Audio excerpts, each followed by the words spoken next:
Oke, berikutnya kita masuk ke CRM operasional. Yang mana di dalam operasional CRM ini akan berkaitan dengan fungsi pemasaran, fungsi penjualan dan juga layanan. Nah, yang mana ketiga hal tersebut itu diotomatisasikan. Ada nanti mengenal ada marketing automation, ada Salesforce automation dan juga service automation. Nah, tiap-tiap otomatisasi ini itu memiliki kemampuan. Nah, misalnya untuk otomatisasi pemasaran. Nah, itu ada aktivitas ataupun kemampuan yang bisa dilakukan. Sebenarnya ada banyak kalau kalian baca bukunya Adrian Payne dan juga siapa Prof Prof Jimmy Butler nggak salah ya, itu di Handbook of CRM itu bisa kalian download kalau kalian memang berminat untuk mendalami CRM. Di situ di tiap-tiap automation itu ada banyak sekali activity yang bisa dilakukan. Nah, ada juga kemampuan yang bisa dilakukan. Tapi di sini kita ambil yang sebagian yang paling umum dilakukan ya. Untuk pertama marketing automation. Apa saja kemampuannya? Bisa digunakan untuk segmentasi pasar, lalu untuk manajemen kampanye komunikasi dan juga event based marketing. Lalu untuk Salesforce automation ini bisa digunakan memiliki manfaat ataupun aktivitas seperti opportunity management dan juga lead management, lalu ada pembuatan proposal, lalu ada product configuration, lalu sebenarnya ada juga cross selling itu juga masuk ke server automation.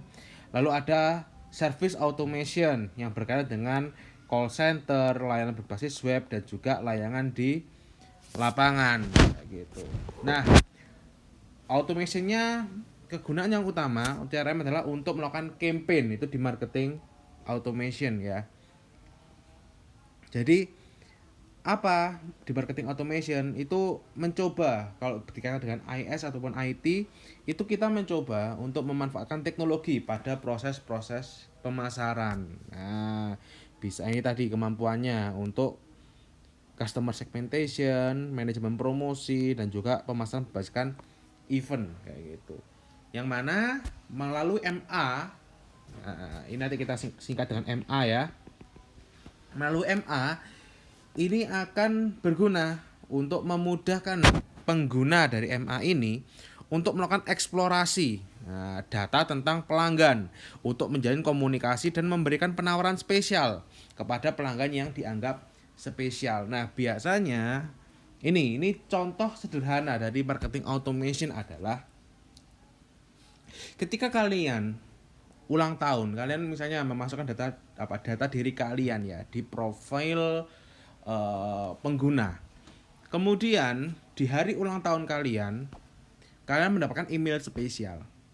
Selamat, Anda mendapatkan selamat ulang tahun. Nah, di hari yang spesial Anda, kami menawarkan produk sebagai berikut kayak gitu. Kayak gitu. Nah, itu sebenarnya adalah implementasi dari marketing automation yang mana berbasiskan pada event. Nah, base event marketing di situ. Jadi sini dia memanfaatkan sebuah event, yakni event ulang tahun customer, kemudian memberikan diskon kepada customernya, dan produk yang ditawarkan pun itu terkadang kalau produk tertentu itu adalah produk-produk yang memang sesuai dengan keminatan dari si customer kayak gitu. Nah, selain itu dengan MA ini akan memudahkan perusahaan dalam mengembangkan, mengatur anggaran dan melaksanakan campaign ataupun komunikasi campaign dengan pelanggan kayak gitu.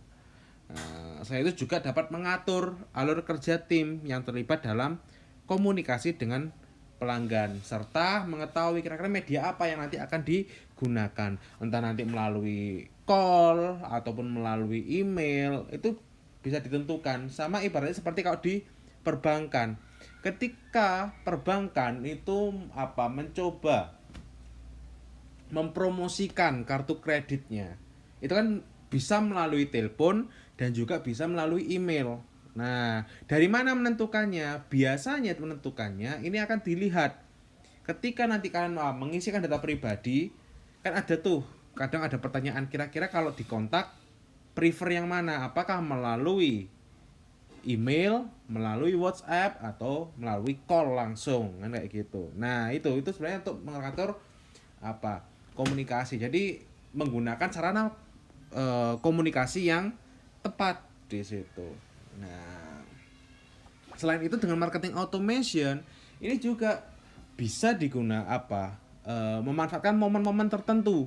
Nah, momen apa? Semisal nih ada momen hari raya. Nah, misalnya di hari raya, misalnya di Idul Fitri misalnya. Itu kan pasti baju koko, busana muslim, baju baru itu ditawarkan diskon besaran kayak gitu. Nah, itu sebenarnya adalah memanfaatkan marketing dengan dengan event yang ada, yakni hari besar kayak gitu.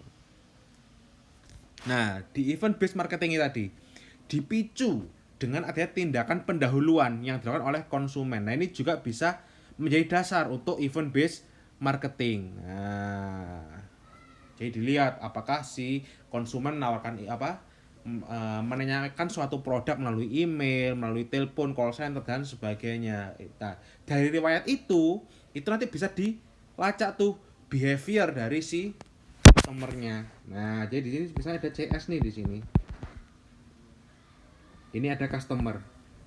Customer ini akan ada perilaku. Nah, ini disebut dengan behavior.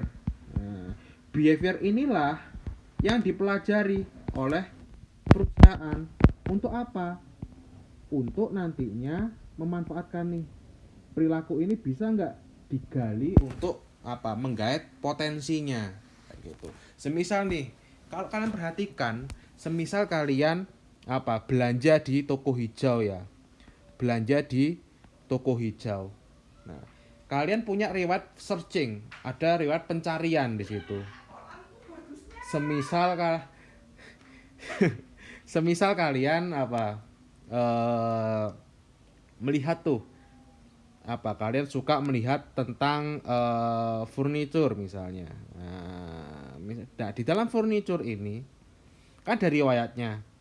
Nantinya ketika kalian masuk ke halaman home, kalian sudah nge-close, besoknya kalian masuk ke halaman home, itu mungkin nanti yang akan ditawarkan, produk yang ditawarkan itu akan berkaitan dengan furniture yang kemarin kalian cari kayak gitu. Nah, itu marketing automation. Nah, atau kalau kalian suka mencari Gundam misalnya. Nah, nanti ya yang dipromosikan adalah Gundam model kit Gundam ya, atau model kit yang berkaitan dengan Gundam kayak gitu.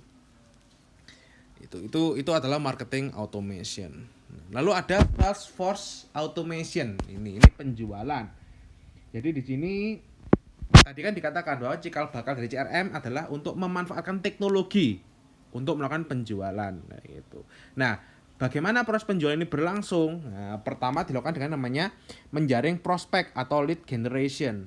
Lalu melakukan kualifikasi terhadap prospek tersebut. Dilihat lead qualification-nya, dilihat prospeknya. Apakah dia memiliki high potential, medium kah, atau low potential di situ. Kemudian dengan identifikasi kebutuhan. Nah, lalu dilakukan pengembangan spesifikasi, lalu pembuatan proposal, presentasi proposal, hingga akhirnya realisasi penjualan. Nah, itu di Salesforce automation. Nah, jadi di sini setelah melakukan kualifikasi, dicek tuh kebutuhan dari tiap-tiap prospeknya. Nah, kemudian dikembangkan spesifikasinya, dibuat proposalnya, dan akhirnya direalisasikan penjualan ke pihak yang tepat gitu. Nah, dan di dalam package SFA, ini bisa memungkinkan perusahaan untuk merekam setiap prospek yang muncul dan melacak setiap peluang bisnis yang timbul pada setiap tahapan penjualan secara otomatis, mulai tahap penawaran hingga selesai transaksi ya gitu. Nah, contoh di SFA adalah aplikasi contact management, yang mana ini memungkinkan pemakainya untuk mengatur program komunikasi dengan para pelanggan, juga menyimpan riwayat kontak kayak gitu. Nah, jadi nanti bisa ada komunikasi lanjutan kayak gitu. Atau bahkan contoh dari Salesforce automation itu juga bisa dengan memanfaatkan namanya cross selling. Kalian belanja barang A, lalu ternyata dilihat tuh behaviornya, ternyata orang kalau udah belanja barang A dia akan cenderung ke barang A B C D E. Nah, maka nanti ditawarkan mungkin Anda berminat ke barang A B C D E. Itu Salesforce automation. Oh. Hmm. Nah, lalu juga ada aplikasi pembuatan proposal yang mana memungkinkan petugas penjualan menyusun proposal secara otomatis bagi konsumen. Nah, ini jadi tinggal di apa? Tinggal di send message saja, nanti otomatis akan terkirim dengan template yang ada. Dan juga untuk product configuration. Jadi di sini bisa membantu petugas untuk mendesain solusi khusus bagi kebutuhan kliennya. Nah, sekaligus bisa menentukan harganya. Jadi bisa membuat yang namanya custom order di sini. Nah, nanti langsung pelanggan itu bisa milih-milih sesuai dengan keinginannya, sesuai dengan yang dibutuhkan. Nanti harganya pun langsung muncul kayak gitu.